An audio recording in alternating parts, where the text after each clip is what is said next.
Hello, ladies and gentlemen, and welcome back for another episode of the least optimized gameplay of Borderlands 2 that the world has ever seen. We are the Gunzerker, and we're not there yet, but you will see for the good portion of this playthrough, we will be rocking a volcano sniper rifle and the Bee shield. The volcano being a nice fire-imbued legendary sniper rifle, and the Bee being essentially a shield that turns you into a glass cannon. I will tell you right now, I do apologize. I did not realize how late into the playthrough the Bee comes into play. Now, bear in mind, this is 25 episodes. It's 25 that's going to take us from where we're at now, which is more or less towards the beginning, through a complete playthrough of the game. Well, okay, so it's a complete playthrough, but it's not a complete playthrough. We beat the game, but we don't get all the side quests and everything like that. But I supplement it with some DLCs that I enjoy, as you can see here. So when we left off last time, we had just completed a little bit of the story, the main story in the Borderlands game, and I got bored because I've played it so many freaking times. So I'm like, all right, let's go back to the Halloween DLC that we started before. If you remember last time we went here, we got rocked pretty hard. We were a level 11. They were all, as you see, level 15, and it did not go well for us. And what made it even worse was we weren't even getting like a heck of a lot of XP doing it that way. So we were grinding for really nothing. So we backed out of that, went back to the main game. Once we've leveled up, I decided it's time to come back. And we also have an explosive weapon, which I don't know if this is official or not, but for me, explosive weapons in this game are fantastic. They work on pretty much everything. They're great against skeletons. Some of the skeletons that have the yellow health bar, it means that they're weak to corrosion. That probably takes care of them better, but in general, explosive ordnance does really good against most of the denizens of this and Tiny Tina's assault on Dragon Keep. So since we now have a decent one or two, actually, because we also got the shotgun, several shotguns actually, but explosion shotguns, I felt pretty comfortable going back here because we're just going to be able to perforate these skeletons. I was kind of hoping that there was a P word that would be like skeletons. See, I mean, we were getting 110, well, if memory serves, 110, 118 XP. Okay, that can't be right. We were getting 180 XP, let's say that, when we were killing things, when we were level 11 and they were level 15. Now we're getting just about as much, 135, 120 XP, and we're almost at the same level as them, so I don't quite understand. Now here I am using the Gunzerking ability, something that is drastically underused in this playthrough because it is less than optimized. I mean, I use it a lot, but it's for health. Like, it's because it has, I believe, the vanilla version of it has, like as soon as you trigger it. No, no, maybe not the vanilla version. You can get a perk early on that starts triggering some health regen, and I think it can have a big. You can exponentially increase that as through different upgrades. So it's kind of like a hit it, get some health back, trigger a few little things, and dual wield your way into glory. We do very little of the latter, but we do a ton of the former. So yes, we backed out of the story. Now we're playing this, and we are going to be. Want to circle back around. So for those of you who are watching exclusively to see footage of the Bee, and I'm joking, folks, it really is not that big of a deal. It's actually one of the few legendaries that's relatively easy to farm. We got very lucky.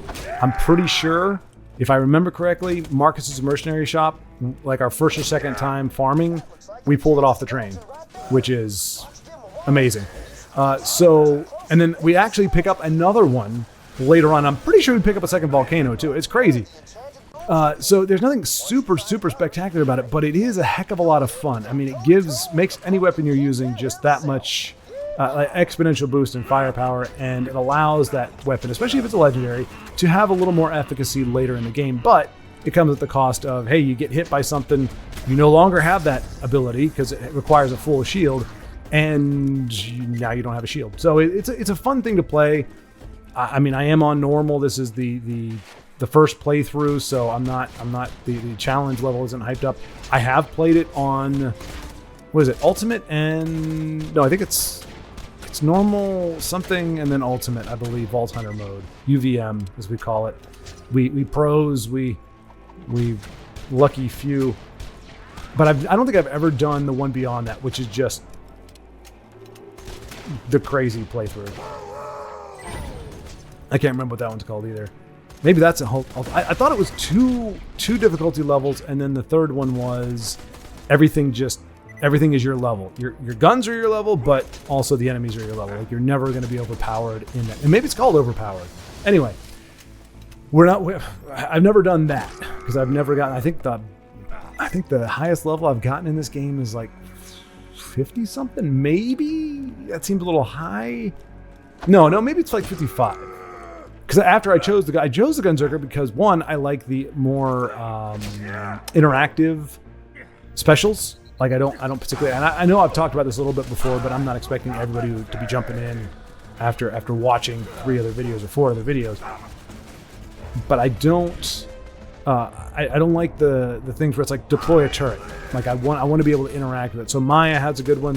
This one has a good one. The what's she called? Mechnancer. She actually has a really good one or she has a great special because you can go either 2 ways. You can go Anarchy, which is interactive, where it's like boosting your gun and your damage output, or you can go with the big robot that she has and just have that do all the killing for you. So either playstyle you like, you have it with her. And I probably should have, if I was thinking about it, I probably should have played with her because Anarchy's axe plus B plus sniper rifle. Ooh. But I know it's supposed to be like you're probably supposed to play shotgun with Anarchy, if I'm not mistaken. But I think it'd still be kind of fun. But I did this because I thought I hadn't played Gunzerker, hadn't played it in a long time, and I hadn't played him in a long time. But he was actually the first one I did this playthrough with because I like dual wielding, and he's like one of the highest level characters I have. But anyway, that's how we arrived where we are. That but was a non sequitur. I apologize for sticking it in the video. But yeah, so getting back to my point that I was trying to make originally. For those of you who are watching just for Me and the Bee part of the video of the series, that will not come into play until episode 7. So we got this one. Well, let me do the math for you, just in case you don't know. I hate when I do that. You don't need me to explain what that means, but I'm going to tell you anyway. 2 episodes from now, that is when, about halfway through, is when we acquire our first Bee shield. So, and I think initially I did kind of switch in and out. I wasn't like, the concept for this series came about after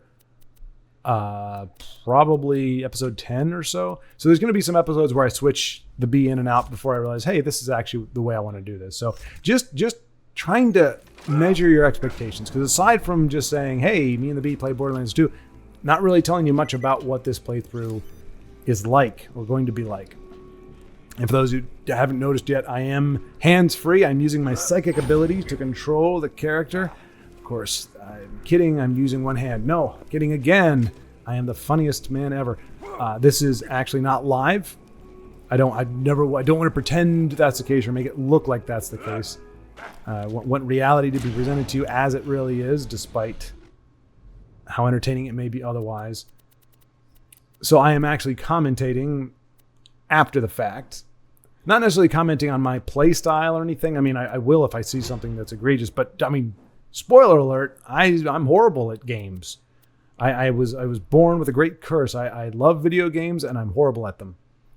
Now, when it was just Nintendo, which is what I started off with back in 86 or so, I actually had a decent play-win ratio. And there wasn't really a way to get gooder than, it's not like one of these things where like you have new seasons or you're playing against other people. You had very basic programming. At that point, it was a lot of side scrollers. So you figure out what you got to do. You once you get the muscle memory and the reflexes down, and by reflexes, I'm not trying to boast or be like, oh yeah, I mean, hey, play Mario 1, you got to have reflexes like a sloth. I mean, you don't. They need to be there, but you're fighting Koopa shells. You're not trying to quick scope somebody in Call of Duty. I think I try quick scoping in this game because against the computer, I don't mind quick scoping. I'll do it all day long. I won't do it against another human being. It feels dirty. I did try it. I tried to get good at it. Just enough where I could appreciate the amount of work it takes to be able to quick scope successfully, but still resent the fact that it's in the game. And the fact that if you just have enough time and you're not completely motorally challenged, as I say, sounding verbally challenged, you can figure it out. You can get there with it. And the thing is, once you get it, it's unlike other things that you would have to practice at. Like it's insta kill. Like there is no ifs, ands, or buts. It's not like, oh, I got to do this and this, or I got to bunny hop and do all that jazz. You just, once you figure out how to do it, you just walk around, line up that dot and push in, boom, down, boom, down, boom, boom, boom, boom, down. So yeah, but like I said, in a game where I'm playing against the AI and the AI can't, or not the AI, we should probably stop. I should probably stop using that word. Like whether or not we're in the age of AI, whether or not that is truly a thing. I mean, from what I understand, I've talked to several computer people, even well before people started throwing the word out when we started seeing like ChatGPT and all those things, and just said essentially it looks smart. It looks like it's making decisions. Oh, and then speaking of smart and making good decisions, that's not what you want to do. That is called death, and we meet it often.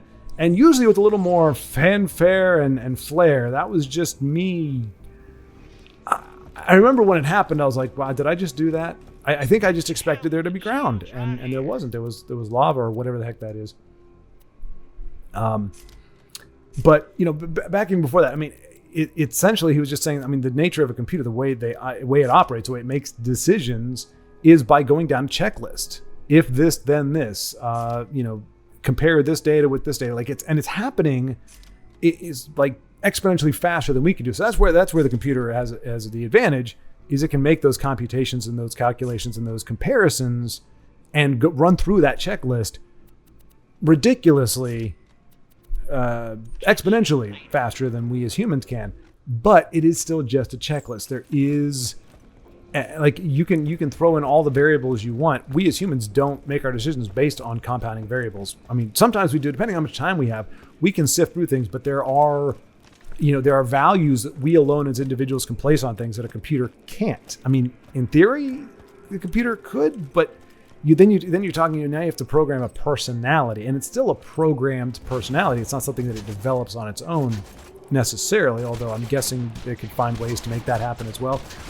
But absent of that, we as people will make a value call. And I can tell you firsthand, folks, a lot of people's values are very different than mine. Some of it, not a big deal. It's like, okay, 6 of one, half does another type thing. And sometimes it's like, okay, we come from different planets. Our reality is different. We do not share a reality, which makes it very difficult to have any kind of significant conversation, because you just never know when they're going to say something where it's like, that's not how this works. But anyway, I won't go too far into that.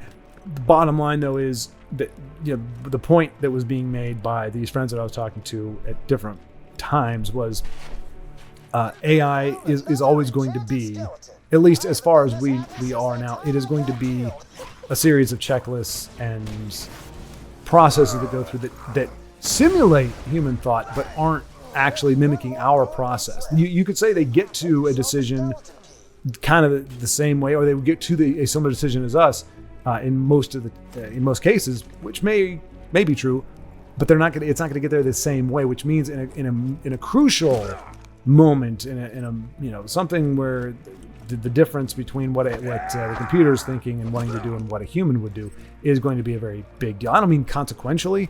It's not necessarily something that's going to end the world. It's not a Terminator 2 type scenario, but I do think we run into those situations where computer logic isn't tracking. And I'll say, as somebody who has dabbled with ChatGPT, just as I say a writer, I've rarely in my life ever been paid to write.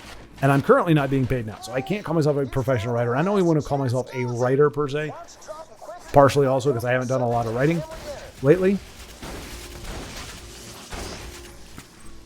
But I have that propensity where some folks out there, you give them math problems and they can just solve it. They just naturally kind of gravitate towards those kind of mental processes. I've always found writing to be very easy for the most part, at least in terms of communicating. It doesn't mean that, if it truly was easy in terms of just sitting down and writing, then I wouldn't be a writer either. Because when you listen to what writers say, actual writers who are writing books, have written books, they say the hardest thing sometimes is the blank page. The most daunting thing is the blank page, because you're having to, well, I won't go into too much, but it's a struggle. It really is. And I felt horrible about it until I realized that almost all authors have that. It's not like you wake up and go, oh, it's good, I get to write something. It's like you have a story to tell, you have a story to develop, you have the drive, and you have at least a modicum of talent or ability in it. But that doesn't make it an easy process necessarily. Some days will be easier than others. Some things it'll just come together. Sometimes it will. But a lot of times you're grinding it out. And revisions are a thing. And the reason they're a thing is you grind it out. You're like, okay, I got something now. It is no longer a blank page that I'm staring at. But it is not the words on the page are not pleasant. I had that actually I tried to write.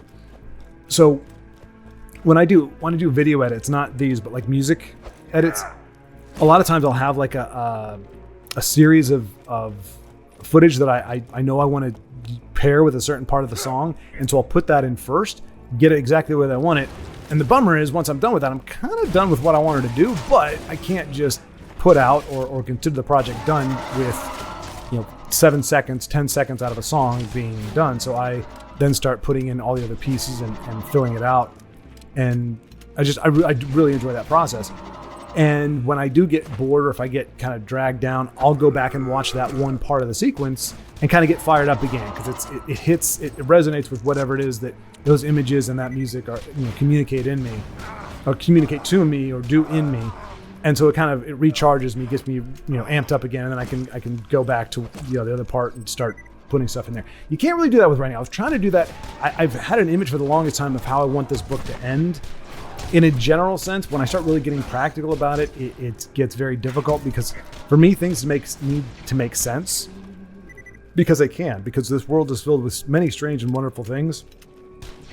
As much as people will decry romantic comedies for being contrived, if you talk to enough people, and I don't even mean it like millions, I'm talking, 44 years worth of living, you'll probably encounter at least 25 people who met their future spouse in the most bizarrest of ways. They weren't supposed to be there, but somebody had to call in and work, and she wasn't supposed to be there, or she was having a bad day, was feeling sick, so her response wasn't what it normally would have been, but he took it in a way that he thought it was good, and they ended up doing yada yada, and then they lost track, or she forgot his number.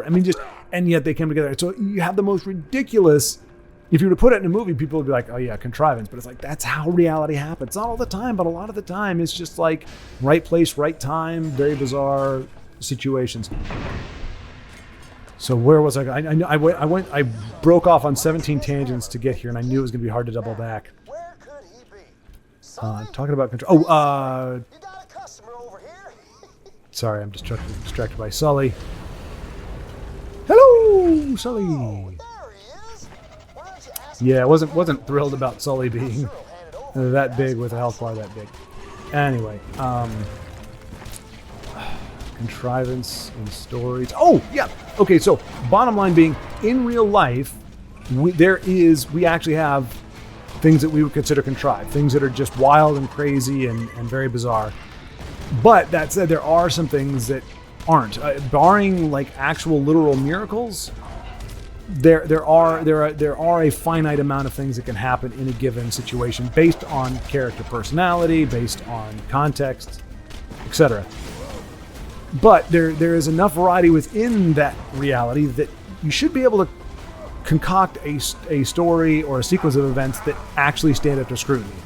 It doesn't mean that they will. I mean, like in real life, the thing isn't that we can't do something. It's not like, if I'm in an archery contest, there's nothing saying that I can't, that it is impossible for me to do the old Disney Robin Hood where maybe is it all Robin Hood movies do this? Where the arrow goes in and you shoot another arrow and it splits that arrow. So it's like a bullseye of a bullseye kind of thing. There's nothing saying that is impossible to happen, but it's the likelihood. So there's a lot of things that can happen. Well, I get my point with that being like our hero is able to do things sometimes, is able to dig deep and do that one thing that a lot of people or most people couldn't do or be expected to do realistically. So I think it's important. That's kind of the catch. Is it possible that this gets done? Yes. Is it likely? It helps if you write in a mitigating factor or something that gives them just off the top of my head, Luke having the Force to shoot no, you had two things with Luke when he was making his Death Star run. He bullseyed Womp Rats in his T-16. In theory, Womp Rats are moving targets. They're not much bigger than 2 meters, so a little bit bigger than 2 meters, but they are moving targets. And he was bullseyeing them. Was he bullseyeing them with proton torpedoes? Probably not. But then he got the Force. And at least, I guess Obi-Wan saying, use the Force, Luke. Let go, Luke. Okay. Somehow, hopefully, I'm guessing in the Star Wars lore that somehow in those words of wisdom he was able to activate, or Luke was able to go zen and have a moment where he could actually focus and do what he needed to do to get those protons in. I don't know that the Force itself was supposed to have guided them in there. I think it just pretty much said fire now, which is interesting though, because what if the torpedoes are a little slower than the Force would have expected? I don't know. Considering telekinesis or something akin to that, where Jedis can move stuff with their minds, it's like one of the fundamentals, one of the first things we see. Is it one of the first powers we see used? No, the first one we see is Obi-Wan's mind control, which, when you think about it, not very good guy-ish. If I sat you down and said, "Hey, I'm going to go over some powers for our superhero," and one of them is mind control, yeah, you're probably going to go, mind control is usually considered pretty nasty. And granted, Obi-Wan does say on the weak-minded, so he does build in a little bit of oh God, you know what? I don't care. I'm just doing a bunch of tangents. We'll figure out where the heck they land. I got in a conversation with a guy who was talking about. I lost my train of thought as I was saying this. He's talking about. He's talking about. Okay, so his argument was that midichlorians are a good thing because he likes there to be rules. In like a magic system, which is what he considers the Force to be, which I can understand that kind of being a thing. But he's like, and he cited the prequels making the midichlorians a thing as being a good thing because it helped flesh that out, and that that he didn't, because I said midichlorians are just the worst. So my argument is I liked the Force being something almost spiritual, mythical, unknowable to a degree. Because it added like a kind of a pseudo-spirituality to the universe. The idea that there was some, as Han Solo would say, all-powerful force controlling everything. The idea that there is something greater out there. The word that people like to use in real life is the universe. People take comfort. They don't like the idea of God, but they like the idea of the universe looking out for them. And so we get a little bit of that with the Force in Star Wars, although it's in no way considered to be sentient or to be a deity of any kind. But it added that mystical element to the Star Wars universe. Midichlorians strip that away and just make it about science. And the catch to it, the real cruelty of it, is it doesn't establish a magic system at all. All it does is give you the origin. This is what the Force comes from, midichlorians. That's it. And so you have people going around doing blood tests. To me, that's awkward. That is cumbersome to be in a futuristic universe where people are going around gathering crucial information by doing literally a blood test. We're going to take your blood, do a little thing like we do in our world, and look at your midichlorian and say, "Oh, you've got a lot of Force in you," or sorry, not enough Force. I'm guessing that means transfusions could work. I don't know. Like I said, I never geeked out over the prequels, so I don't know the lore all that deep. All I remember is what I saw in the theater, because I really haven't watched it since, because garbage. But does it say anything about blood transfusions? If it's midichlorians, are they not in your blood? I thought that's why you take the blood sample. So in theory, you could get a transfusion and have a crap ton of midichlorians. So the Force is just, is that it? It doesn't sound right. I feel like somebody would have called that out, but I think it just needs to be stated. When you break it down to a science, that means it can be manipulated. We've got all people trying to do all kinds of weird stuff. Really bizarre medical things because once you figure out the science, once you figure out the zeros and ones, I know that's computer talk, but once you figure out how it works, you can start manipulating stuff easily. Genetically modified. It's not just crossbreeding plants anymore. We're actually genetically modifying our food because we can. There's no mystical element to it. And I do think there are spiritual physics. I do think that things that we think are mysterious or don't make a lot of sense do have rules and regulations binding them or determining them. We just don't know what those are, and our ability to interact with them because they're in a different dimension is limited. But in the case of Star Wars, we're talking midichlorians, we're talking blood count, we're talking very basic science, but it doesn't prohibit anything. We don't know how many midichlorians do you have to be effective. We know that Anakin was the chosen one. And that in theory, even as more machine now than man, he is still formidable with the Force. Not as strong as he was, but is still formidable with it. You don't really have to have a ton of midichlorians. I mean, if 95% of your body, what he's got his head, I know he's got at least one prosthetic arm. I think both his legs are prosthetic. Oh yeah, because we see when he gets cut in the prequel, he loses both his legs and one arm. So he does have center mass, but that's damaged severely. I mean, but then again, when you talk about blood and blood cells and midichlorians, they can regenerate. I would imagine they can just create more. So I don't know, but he has a finite amount of body for the midichlorians to flow through. So he may not have as much as somebody with a full body, where it's like, oh, I've got my arms, my legs, and my torso are all flowing with the Force. You've just got, your head, most of your torso, and one arm and no legs. So. But again, that's what I'm saying. When you invoke science into it, that's what you're breaking it down to. You're going, okay, let's try to get a count. Let's try to figure out. I mean, is it just that they're more densely packed in? That's what made him the one. Is his midichlorians were more dense, and they are more dense. So he has like 3 times the amount of midichlorians as anybody else, despite the fact that he has less body to work with. And how does that interact with inorganics? Because even Yoda says, between you, me, the rock, the land, and the ship, out of all those, I mean, you could argue the land is alive to a degree, but the rock. Hard to make a case for it. The ship, not so much.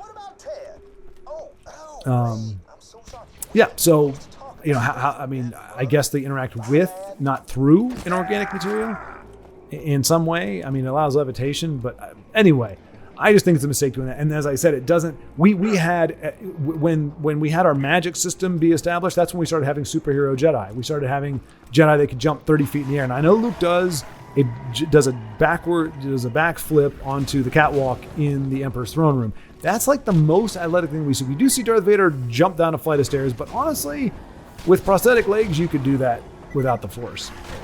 So, we have limited stuff, but it was mostly confined to telekinesis, or the ability to draw objects to you or push them away. Vader does that like the most in Empire, where he's bringing multiple objects to bear on Luke. Important to note, he's not fighting at the time. Now, you could say he didn't need to because Luke was nowhere near his level. But, which we see people kind of fighting and doing the Force stuff, it looked like, I mean, and when Yoda's doing the lifting of the X-Wing, when he's done, so even though he says, judge me by my size, do you? And, well, you should not, for my ally is a Force. And a strong ally it is. He's essentially saying that size doesn't matter. Size matters not. But it does, because, Luke can lift up rocks, no problem. Even Yoda, lifting an X-Wing takes a significant amount of concentration, and you can see it takes a little bit out of him. We don't know how much. How big can he lift? How much can he lift? Midichlorians don't tell us that. Midichlorians don't answer those questions. Midichlorians don't tell us what powers a Jedi can have or how many times they can use them. We don't know. Why do we see Force pushes sometimes, and sometimes when they would be very useful, we don't? Why do we see Force sprints? I think we see it one time. We see it happen once. That would be useful multiple times. They don't seem to be winded at the end. And despite, again, midichlorians, we don't have a magic system that says, oh, Jedis can really only, that kind of thing is a huge drain and they can only do it once. But we don't see them panting. We don't see them out of breath. We don't see them having any discernible issue with it. And even then, it's not defined, how many times could they do that and for how long? And we don't necessarily need it all spelled out for us. But my point is, midichlorians don't do anything. In the same breath of the guy who's trying to tell me that midichlorians are good because they create a magic system that is tangible, he also is praising the same movies that make it clear there is no system and there is no method to the madness, while also exacerbating the Force, making the Force this crazy. Again, it makes everybody an Avenger. It's a superpower thing. It went from being a very kind of solemn, okay, Jedi, they've got focus, I think, okay, and this may rattle some people. I took karate for a couple of years. I love my karate instructors. They were great. But they were also very big on, hey, no one wins a fight. Run if you can. Don't try to fight somebody with a knife. Don't try to fight somebody with a gun. If you have to, here's what you can try to do, but your chances of coming out unscathed are pretty low. We'll teach you the techniques, but until you're in real life, in that real situation, having to do it against somebody who's really trying to hurt you, you're not going to know how effective it's going to be. So based on that, I feel okay saying, like, if you think of martial arts as being let's say that you could practice martial arts without physical consequence against actively violent opponents, like almost like a Matrix thing, where you could simulate the actual thing. So you could hone your reflexes, hone your skills, work the muscle groups, everything, so that if somebody's dead on trying to come at you, you have years of experience handling that and grappling with that. And okay, I did this, that should have mobilized them, but it didn't, because they're doped up on something, or they don't feel pain, or pain makes them angry. They are, you don't like me when I'm angry, and they get back up and they make my life, it causes problems. Let's pretend that you live in a world where you could do that, in which case I think martial arts becomes, as a practical tool, it becomes much more useful, much more dependable. I still don't know ultimately how good it is. I mean, again, against a gun, or against, and mind you, a gun wielded by somebody who's not stupid enough to walk up and point it at your head point blank and then look away so you can take it and do stuff with it. Typically, if you have a ranged weapon, you fight in a ranged kind of style. But anyway, my point being, if you were to have that kind of reality where you could train that well, that to me is kind of like the Force, where it gives you an edge, a decided edge. And especially if you say you develop this meditation, you're able to really get to that point where you can slow your breathing. There's some good stuff you can do, or some cool stuff. I don't know if it's good or not. I haven't really figured that out, or if it's healthy, but you can do stuff, in our reality to enhance different things, or to get yourself into a place of focus. And we're fighting the Pumpkin King now. Excellent. So we can do that. But I mean, so to me, but that's kind of what the Force was like in the earlier movies. You add a little telekinesis in there, but it's pretty much like having a very reliable martial art thing. It's more about discipline. It's more about focus. It's more about the being able to use this weapon effectively, training with the weapon, learning how to kind of pair with the Force a little bit, pair with those reflexes in order to let it guide your movements. Like, having the Force guide your movements is one thing. Having the Force let you jump 30 feet in the air, that's something else. Good against living, that's one thing. Good against remotes is one thing. Good against living, that's something else. Which I think that proves my point. A fictional character just said something that kind of echoes what I said about martial arts, and so therefore it is gospel. I love when people do that.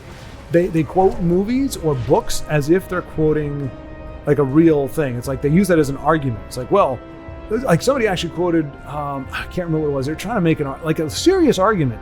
I can't remember what it is now, but it was so asinine. They're making a serious thing, and that they're like, well, that's why so-and-so says in the movie, blah, blah, blah, blah. And we're talking about like one of our, I'm pretty sure I remember what it's about. I don't want to dig into that because that's what this video is about. But it was something socially relevant, something that's a big deal, something that people would actually could get into a heated discussion about in today's climate. But he quoted a character from a movie to support his position. I'm like, you're quoting a writer, and that writer has a history. That writer has biases. That writer has all these other things. This fictional character has no weight whatsoever in this conversation.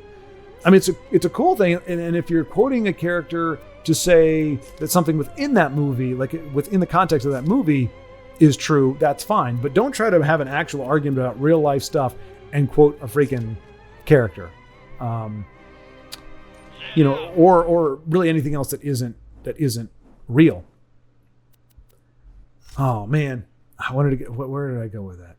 Oh, so if the Force being something moderate, but what the prequels give us, despite giving us midi-chlorian accounts, they give us bupkis in terms of magic system. What we had, and part of my point in this was, in the original trilogy, we had more of that. And honestly, the only one I can think of though is when Obi-Wan says the Force can have an impact or an effect on the weak-minded. He qualifies it. So we know even though we don't have a definitive, like, how weak-minded do you have to be, we know that it's not going to work on everybody. So when it doesn't work on Jabba, when it doesn't work on, I'm trying to think of somebody else. Well, we know it doesn't work on Jabba. When it doesn't work on Jabba, you can go, oh, Obi-Wan mentioned that early on. So Jabba, despite being, a gangster and slovenly and everything else, apparently does not have a weak mind. Which I can believe, because you can't be a crime lord, a very successful one, I would imagine, at least in the way that he was, and be like a simpleton. You kind of don't want it to work on stormtroopers, because the dumber they are, the less heroic our heroes are. That is that's just cause reality type thing. The better the villain, the better the hero. The less awesome the villain, the less remarkable the hero. Particularly if the hero struggles against the less than remarkable villain. That's when you really run into a problem. But these days, people are so intent on trying to make their character awesome and unstoppable that they nerf the villain, they make the villain look stupid. And even in something with Star Wars, I mean, I will submit that there are a lot of decisions, a lot of things that allowed Star Wars to become what it became, and not a lot of it's the writing. I think I've said it before. Star Wars could have very easily been a B movie, easily. It inherently did not have the makings of being a phenomenal movie, which is why pretty much everybody on set, I shouldn't say everybody, there were apparently a lot of people on set that were just like, what the heck are we doing here? Like, they were not impressed with what they were seeing. And I think most of us have already heard, like, Lucas's wife, who was an editor, some say she saved it, some people say she only did a little bit, but she had an input into it. And when you see the things that are in the script originally, you're like, okay, that's cool to watch now as a fan, but yeah, you go, yeah, that would have killed the pacing in the actual movie, just made it way too long. So whatever it was able to get it to a good place. But even then, I don't think it wasn't just like, you just know it's going to be amazing based on this thing. I think the sound design, I think the ILMs, they weren't ILM at that time, they didn't exist, but the technology was a huge perk, and then the music. And I will say Ralph McQuarrie's costume designs, character designs. I mean, Vader, you see sketches of Vader at different iterations. Sometimes he looks like a product of the 70s. Han Solo looks like a product of the 70s. Some of them are really kind of goofy looking concepts. I think Lucas chose the best one. So Star Wars was visually appealing, musically appealing. Audio was amazing. The sound design for the lightsaber, the Foley and everything was fantastic. So it was technologically wonderful, particularly for the time. I think it's aged pretty well, especially Return of the Jedi from the original trilogies and Empire Strikes Back. Star Wars obviously is the first one I think has aged the worst, but it's still pretty darn good. But why am I talking about those things now when I could be talking about the world building? So villains. I was talking about making the villains less spectacular to try to make the hero look better, not realizing that the better you make the villain, but you can't go too far. You can't make the villain so darn good that you can't really believe our hero can prevail. It has to be a balance of awesome, but the hero's got a little something that the villain hasn't accounted for, a little something that gives the hero the edge, or the hero just is willing to try harder. Who knows? So I think the stormtroopers, when they're talked about, they sound very formidable. These blast points, too accurate for sandpaper. Only Imperial stormtroopers are so precise. Really? Because they can't hit Jack Dilly's spot. Which everybody says, and I get it, but at the same time, you have a very short movie if the stormtroopers can hit what they show they can hit. You could argue that they should have made our heroes a little more agile. So they're doing a little more John Woo, a little more diving and shooting, a little more gymnastics. But that's not realistic for Luke, certainly. Not for Obi-Wan, who, despite having the Force and everything, is still an old gentleman. And I mean, Leia. She's here's the thing. She's a senator. Senators aren't necessarily trained in all kinds of combat and everything. We see the very first shot we get of her, she's not reluctant to wield a gun. She shoots to kill. She doesn't set it on stun. She shoots to kill. She kills at least one stormtrooper, if I recall correctly. So it's not like she's averse to guns, but I think that's more of her affiliation with the Rebel Alliance than it is like her thing as a senator. So I think that's relatively recent. I don't know that she's gotten all the training, but I would say it would be, she would honestly, aside from Han Solo, her and Han Solo would be the most likely to be more agile, to show the most combat prowess. Luke, I mean, they do a great job of making him look like a fish out of the water for most of the movie, as well he should be. He's a farm boy. What does he know? We know he's carried a rifle before, but he did not use it with any efficacy. He got taken out by one of the sand people. Not a spectacular showing. Leia hit her target, but my point being, I don't think you can decry it too much that the stormtroopers can't hit them. I just think they could have done a better job of making it like, oh, they're not missing stationary targets. Well, they weren't hitting stationary targets that had cover. That's a different thing. I mean, if they were that precise, if they were that, zoned in, then you wouldn't have good guys either. So I don't know. I think that's a bit of I would never argue that Star Wars is crappy or any movie is crappy because the bad guys can't hit anything. Because when you only have 4 heroes, 3 or 4 heroes, they can't get shot. I mean, when the story allowed it, when the story was able to, it allowed Leia to get shot. She takes a hit in the arm. It's not bad, but she does get hit. They actually are able to hit her. And they hit R2. So when the narrative can permit it, when the characters aren't going to die or be totally screwed, we do get to see the stormtroopers hitting their mark. But all of that comes from me talking about the stormtrooper having a weak mind.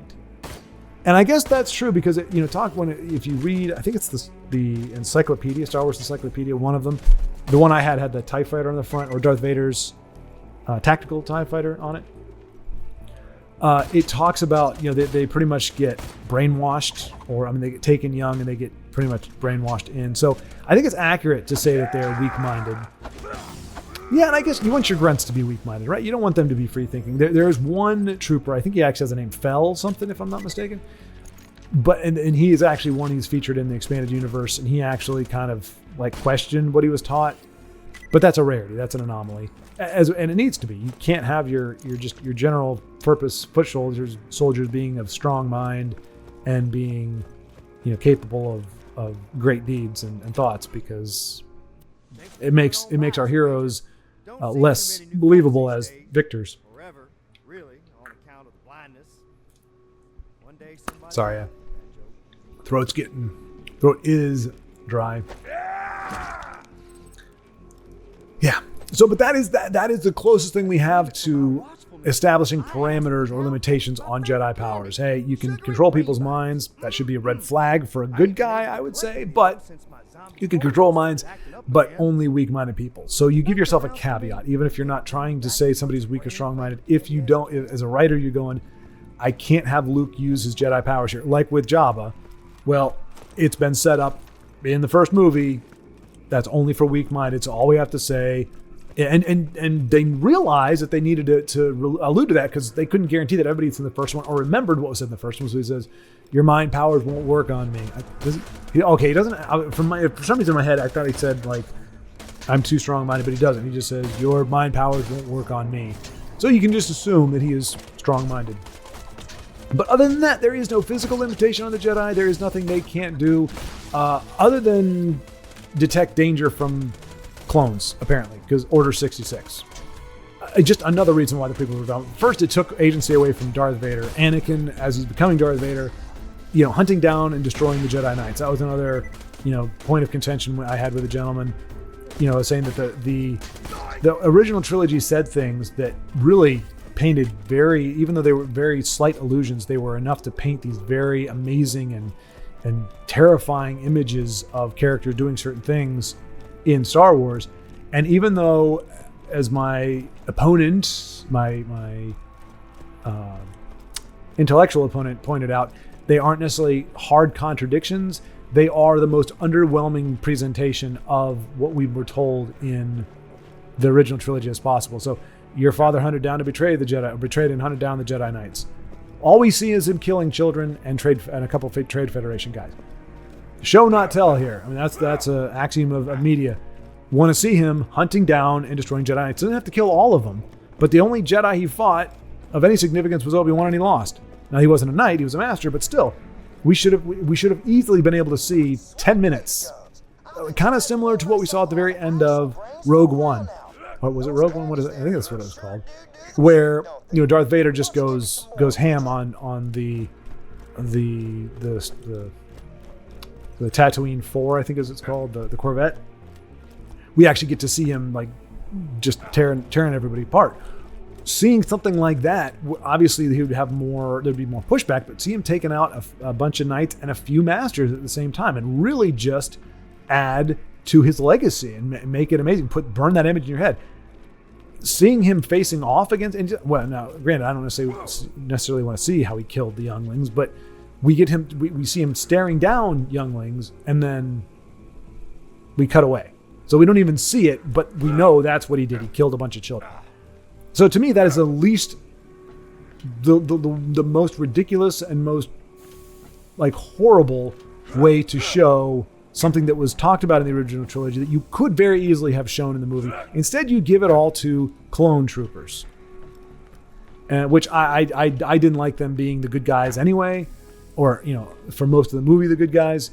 But the fact that the Jedi just went down like a bunch of chumps to a bunch of clone troopers. I mean, they weren't battle droids, so that's I guess good. But you'd think battle droids not having like organic sentience or whatever would be harder for the Jedi to detect and to fight against. But no, it's the clone guys who just shoot them in the back. And you didn't expect it, but I mean, there's a lot of situations Jedi get into that they don't expect something to happen. And again, I'm staving off the arguments here because people like to argue. I'm saying that jokingly because nobody watches these videos. I mean, some people. Baldrick, if you're watching, cheers to you, sir. Thanks so much for watching. I know some of you do, but in general, these are some of the least viewed videos. But some people could argue, well, if you think somebody's got your back, you're not expecting something to come from behind. They came from behind. You don't expect somebody to come from behind. And all your focus, therefore, as a Jedi is forward. Anything that you're projecting, anything that you're doing is all going that one direction. So you're thinking, my shields, I got shields on the back of my starfighter. All I have to do is focus on what's in front of me. And in reality, so your focus isn't in that direction. Whereas in a normal situation, the Jedi is focused all around. They're probing the environment from every direction. And so something can, come out of nowhere, come from behind, but they're kind of sensing that already. So I do get that, but I mean, having a bunch of clones, things with very little personality. We see it in the Clone Wars TV series. We see them have personalities, but in the movie, very little in the way of personalities. These little chumps are what is used to shoot Jedi in the back. It's cowardly, it's boring, it's anticlimactic. I got no I was like, really? Like, even in the theater, I'm just like, are you freaking kidding me? This is how the Jedi go down, is getting shot from behind. That's the big thing. No great lightsaber duels, no emotional whatever, just fighting over here. Oh no, I'm okay. It's lame. I mean, there is just I have friends who like the prequels. I've discovered that anybody 10 years younger than me typically is going to enjoy them. If they like Star Wars in general, if they like those kind of movies, they're going to like the prequels. But you will find, as I did, actually it'll be harder. I think the OT is fundamentally better in every aspect, even its effects. The practical effects that were used, or the effects that were used in general in the original trilogy, were ahead of their time. Lucas in the prequels was using technology ahead of its time, as in prematurely. I guess that's the way to say it. The technology was not at the point where he should have been using it as heavily as he did. It did not look good. It did not age well. The OT ages pretty darn good. The prequels, I mean, you could argue maybe, and like I said, I haven't seen them in a long time, maybe Revenge of the Sith had made some better use of it, but it looked really bad in definitely the first two.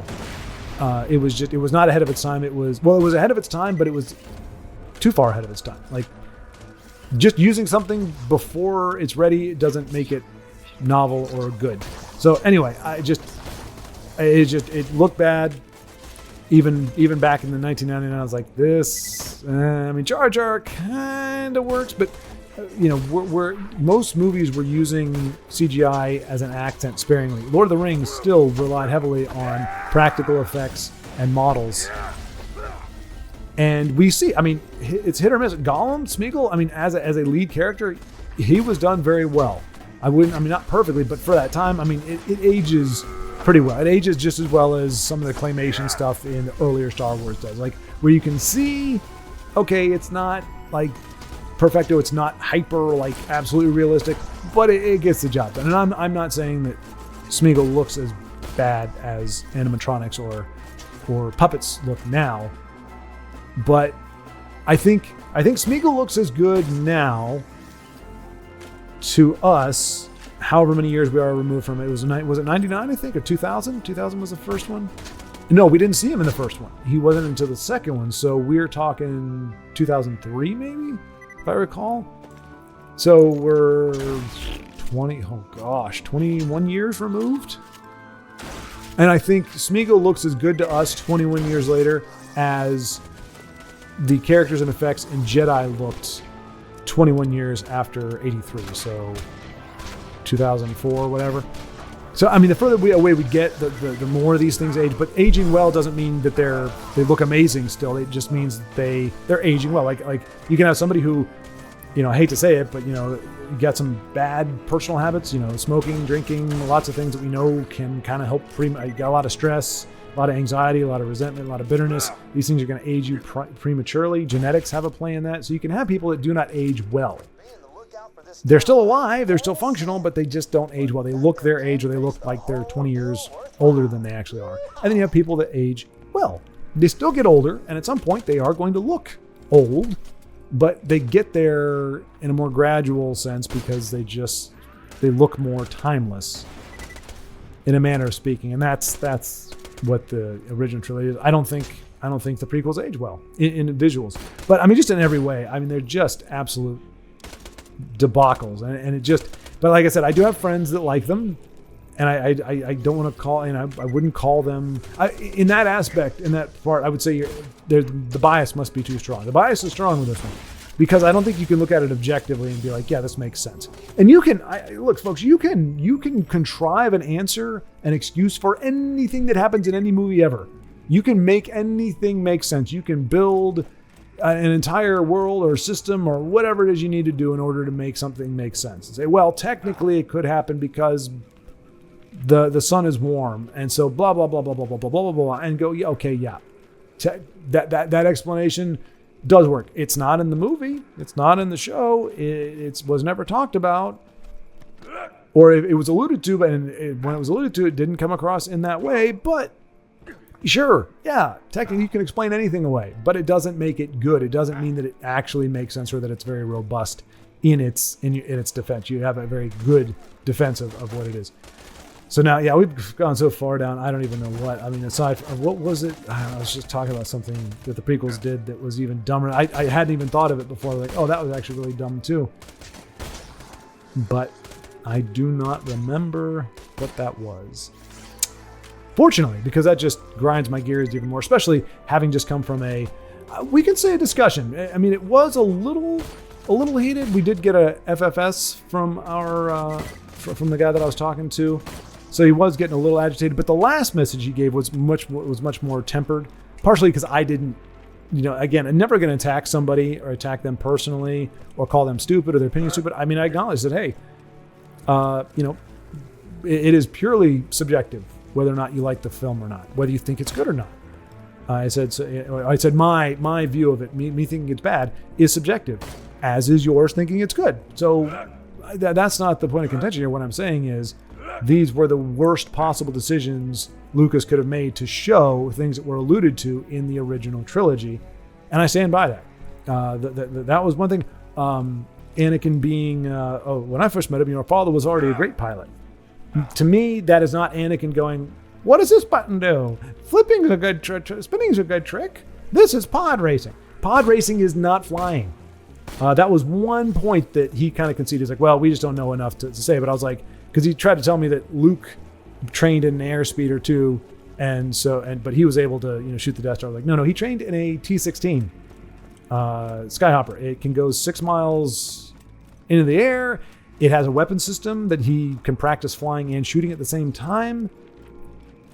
And yeah, very different. I mean, and in the Star Wars universe, at least in the expanded universe, because Disney hasn't bothered to flesh this part out, The only ships that I know that behave drastically different in atmosphere, at least as stated in books like the X-Wing Squadron, are the TIE fighters. TIE fighters behave very differently in atmosphere because they're not aerodynamic at all. I mean, they wouldn't fly without repulsors and whatever else. X-Wings, in theory, behave very similar. I don't think they bank as fast. I mean, there's obviously going to be some differences, but it's in the books anyway. It's rather negligible. They're not having to make these drastic adjustments to fly in atmosphere versus outside.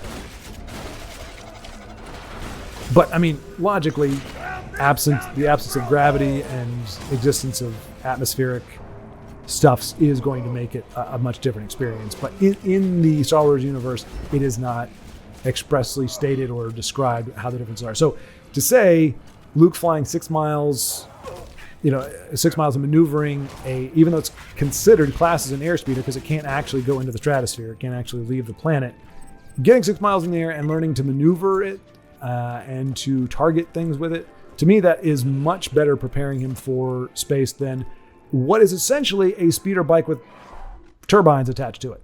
Like, it's not that different from a land speeder. It hovers a few feet off the ground, just like a speeder bike. It just has a lot more power. And in theory, yes, it requires more skill. Apparently, only humans can do it. And that's one of those things where it's like, you just grind your teeth, where it's like, I mean, you can't cherry pick things that the creator chooses to say. But to me, it was an unjustified, unearned line. I felt like they had him say that just because, like, if they want to say he's the youngest person to do it, that's one thing. But they're like, I'm the only human can do it. It's like, why? Like, what is it about that makes these things so stinking hard? I mean, you're saying that no other human has the reflexes that an alien does, and the guy doesn't even have hands. It's Bulba or whatever his name is. He's got like 4 feet, for crying out loud, and he still is able to fly this. So I feel like that was just an unearned throwaway line to just be like, oh yeah, this is something amazing. But it's like, you wouldn't have to do that if you could actually show Anakin being a really good pilot. But you're like, oh, now I want to do this pod racing thing. I'm gonna call him a pilot. He's gonna even wear the little helmet that makes it look like a pilot, even though nobody else running a land speeder had to wear that kind of stuff. We're gonna make him look like a pilot so that when he flies the plane, but then he goes out of his way to make it clear that Anakin doesn't know what the crap he's doing. It's not like he gets in the ship and he's like, okay, well, this is kind of like that. All right, oh, hey, okay, I'm getting a feel for it. And by the time he gets out of atmosphere, it's like flying it like a champ. I still would go, man, but at least if he demonstrated competency, I'd be like, all right, it's the Force, right? I mean, just chalk it up to the Force. But the fact that he just acts like a spaz the entire time, like, oh, I don't know what I'm doing. Oh my gosh, what happened? What am I doing? My butt is not my elbow. What? Just, it's ridiculous, and it made him even younger than he was. I mean, I will stand by the fact Lucas should never have started Anakin off at 9 years old. That was a biggest mistake. And the only thing I can think of, like, the difference of Lucas, New Hope Lucas, and Empire Strikes Back Lucas versus Jedi and later on Lucas, one was, as far as I know, he was not married at the time, so that they had that separation not only from his wife but from an editor, and in theory somebody who had some pretty good input on his ideas when he's writing out concepts and making certain decisions. Also his producer. It's kind of a big deal. But his producer did not like the direction Jedi was going and backed out. So if your producer's gone and you're separated from your wife, and they adopted kids. So now it's not like he's, oh, I wrote Star Wars for younger people. New Hope, he was a young director. He did not have kids. You could say he was trying to make it kid friendly. He wasn't writing for children. I think when he had girls of his own, he was writing for children. And you see that in the Ewoks, in Jedi, and you see it in the entire trilogy of the prequels. I mean, there's no other reason to have Anakin start off as a 9-year-old other than, that's how old my daughters are. I mean, I think his daughters were older than that, but like, it doesn't make sense if you're trying to cover as much ground as we do in those 3 movies. It doesn't make sense to have him be an age that he hasn't developed a personality yet. He hasn't developed an actual character yet. He's still, and you have him as a slave. So he's like, okay, he lives on this crappy little planet. And at least Luke he was 18 years old. Like, he had enough experience. He had enough time on the planet to account for his lack of experience. You know how you do when you go for a job, it's like you can have this much experience or you can have what is it? Like this much education or this many years of experience. Like experience and time are mitigating, or they help shore up where you may be lacking in some areas. So what he lacked in universal or galaxy-wide experience, he made up for in the fact that he was twice as old as Anakin was. Hey, you nearly got enough sugary brain bites. I guess we beat the Great Pumpkin. Oh, I should have totally made some allusion to Charlie Brown. You killed the Great Pumpkin. No. Okay, there's a reason I didn't, and that's what it was, because that's all I came up with. But yeah, I mean, so I think we have real life factors where we can see Lucas's focus shifting, his style shifting, everything shifting, and not in a good way. I mean, luckily for him, I mean, his success and financial and commercial success with Star Wars, the first two Star Wars movies, pretty much set him up for life. So he didn't need anything else to succeed. So I mean, that also could have been a mitigating. I keep saying mitigating. It could also have been played a factor in the decisions. He no longer probably had people that were doubting him, because a lot of people doubted Star Wars. We know that got shopped around a ton before it got picked up. We know people on set were not impressed with it and going, what the heck is this going to be? So it's very hard to say that he had people in his life, other than maybe his wife and his producer, who actually had the authority or had the weight that he would appreciate or respect to say, nah, this isn't a great idea. But even then, I mean, I think it's Gary Kurtz was his producer. Hey, there's the lava again. Coming full circle here towards the end of the video. That his, that his producer disagreed, and in theory that would have provided an opportunity for a change. But instead of changing, he doubled down. He stuck to it. So, in theory, he didn't even listen to his producer from the first two movies. So maybe even the people closest to him couldn't have straightened him out or said, hey, we're really coming at this in a bad trajectory. But regardless, I think there is enough actual major life changes to justify a claim that he was not the same person who created the trilogy as the one who finished it and the one who started the prequels in significant ways. And I just think it shows. Anyway, didn't plan on getting here, but I mean that was getting back to it. The if you're going to world build, if you're going to have a magic system, you darn well better. If you're going to set out to define it, you got to do more than just say, oh, here's where it comes from. Because midichlorians could just be farts for all we care. I mean, you can say, oh, well, if they have enough methane, they can control the force. Okay, same thing. Okay, well, how does that change? What is that? What is that word? With that phrasing, it's like, how does that impact the cost of tea in China or something? It's like, so midichlorians, they don't change the landscape. All they do is take it from the mystical into the scientific. And then you're talking Star Trek. That's what Star Trek does. It explains everything. And there's something wrong with that, but that's a different time. I've heard various people say Star Wars is not science fiction, it's science fantasy. You got space wizards. I think it's fine. I think that's the way it should be. Now we don't have space wizards. We have space scientists or space midichlorian wielders. I don't even know. It's just the most ridiculous thing. Can I trace this back to what I was talking about? Was I talking about this game when I made that call? Or when I made that shift? I don't remember. I don't even remember that original conversation. Like, I started talking about something and I went on 17 tangents. And I said I didn't care, but I kind of do. Oh well. So I think I did a lot of the side quests in these Headhunter packs, but I didn't do all of them. Like, there's one where it's like, listen to Mrs. Torg talk and she ends up talking for like 15 minutes, I think. Like real world, real time, talking for like 10 or 15 minutes. And I did it the one time just because it was like, what's going on? But the crappy thing was I listened to her, but I wasn't like actively listening because I didn't know that it was going to be a quiz show. I thought I literally just had to run out the timer. And that wasn't the case. You actually had to listen. She actually asked you questions. And if you weren't paying attention, you don't have the right answer and you have to listen to it all over again. So I did that one time just to be like, okay, it's done. So I didn't bother. I think I tried doing it here, but I moved on. Anyway, but I think we cleaned up our first Headhunter DLC, got that completed. And now we're going to, after we get some Iridium, we're going to jump back into the main quest line, at least I think for the next video. So just a reminder, me and the bee actually joins in on the party, episode 7. So we got if you listen to this point, thank you so much for sticking with me and for hearing me out and for watching the game. Hopefully the conversation wasn't too distracting from the actual gameplay. But if you've gotten this far, then that just means you have one and a half episodes essentially until we start working with the bee. It's about midway through episode 7. And I think that's going to do it. I think this marks the end of the episode. Yeah. So thank you all so much for watching. Thanks for listening. Appreciate you. And yeah, we'll come at this again next week for episode 6. Take care.